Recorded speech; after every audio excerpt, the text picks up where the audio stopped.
the relationship between culture change and religious problem management of and also management of religious problem and culture change.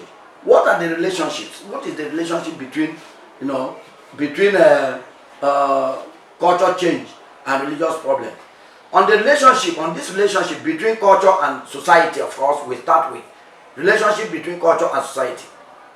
While we define society as people who live in a specific geographical territory, interact with one another, and share many elements of a culture, we can also define society as a group of people who are not only dependent on each other for survival, but who share a common cultural affinities as well. So to achieve this aim, some measures of predictable behaviors are required of the individual member of the society to make the society to be harmonious and peaceful. This is because in human society, it is difficult, and of course in every human society, it is culture that sets the limit of behavior and guides it along predictable or acceptable activities and actions. Since group living and cooperation are impossible unless individuals know how others are likely to behave in any given environment setting of a society. And that's what makes African societies unique. In African societies, people relate. Unlike the individualistic Western societies. Western societies are individualistic. And that is why in Western societies, what some of the technological discoveries we are using today are made for their own consumption to match their society. Some people wonder, for instance, why is it that African football does not attract the level of participation that Western football creates, even in Africa, even in Nigeria.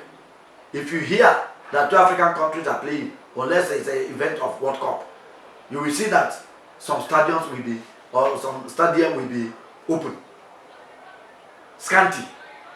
But you see, call Chelsea, call Man U, call this other. You see people, you see this, even those who are not, who are off in the stadium will be viewing, and everybody there. And if you look at them, where these actions are being performed, these games are being played, you see the stadium is filled up to the capacity. Why? I may be wrong, but because of the individualistic nature of the Western societies, where their social gathering takes place, most of their social gathering is events like football, wrestling, and other sports, where people can sit with people and shake body and talk and other things. But in Africa, it's not like that. In Africa, everybody lives to everybody, and live and let live. In Africa, we socialize. People come to you, even somebody can come to you and say, my neighbor, I have soup, I don't have garri. Can you borrow me some garri there? Which does not exist in African, in Western societies. And such societies, for societies to integrate and relate together, there should be that social cohesion that will bring them together. And so, this shows that there is solid interrelationship between culture and society, such as the solid relationship between culture and society. First of all, culture and society are complementary ties to each other. While culture is the bedrock upon which the structures of the society exist or stand, society forms the orbit and the rallying point of culture. Secondly, culture integrates and culture sustains society. Thirdly, culture provides symbolic organizations and communication in society.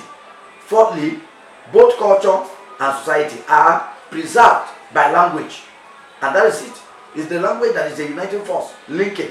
Fifthly, cultural norms determine conduct in society. The sixth point, beliefs and values shape thoughts, because of what people believe, and because of what people, the philosophy of people, because of the cultural background of people, their thinking pattern, their thought pattern is shaped, is formed, is framed.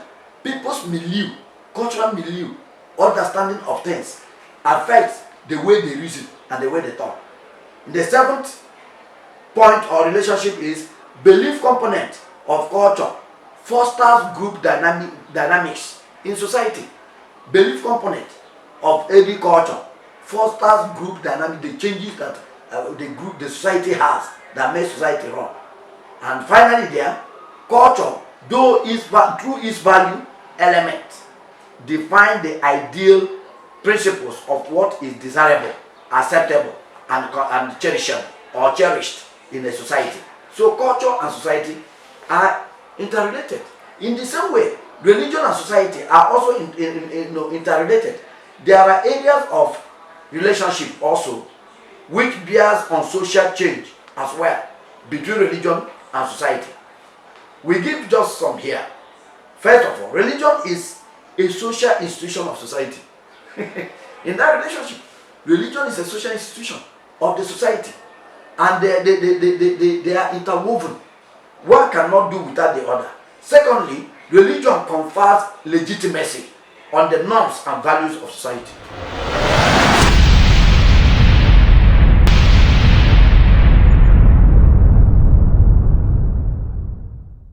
Still talking on the relationship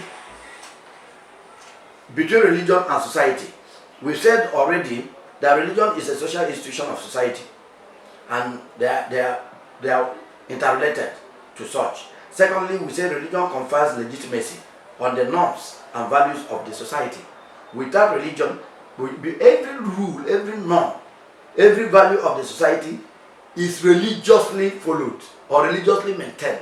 If not, you see what is the taboo, what is uncultural, what is regarded as violation of the values, violation of the norms of the society. Thirdly, members of society seek answers to fundamental issues of human existence from religion. You see, it's the members of the society that make up the members in whatever religious institution that we have. And members of the society go to religion, whatever religion it is. And that's why you see, the Africans, we go to African religion, traditional religion, the Ifa and the other things to seek solutions for their problems. The Christians go to the Christian churches, Muslims go to their own, every religion, they seek answers to their religious problems. And that is why prayer and other things. And yet, so members of the society seek answers to fundamental issues of human existence from religion. Fourthly, in society, religion provides identity. Religion provides identity in society. Fifthly, contagious change relationship occurs between religion and the society. And then there are scholarly expert testimonies in it. So in conclusion, therefore, religion, culture, and society are universal human facts of existence.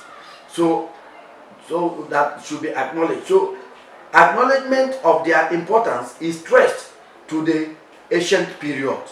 These three,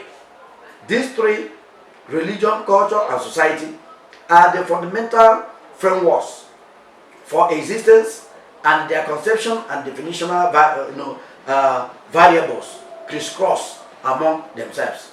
So their overlapping to each other demonstrates their interrelationship, and no one exists without the other.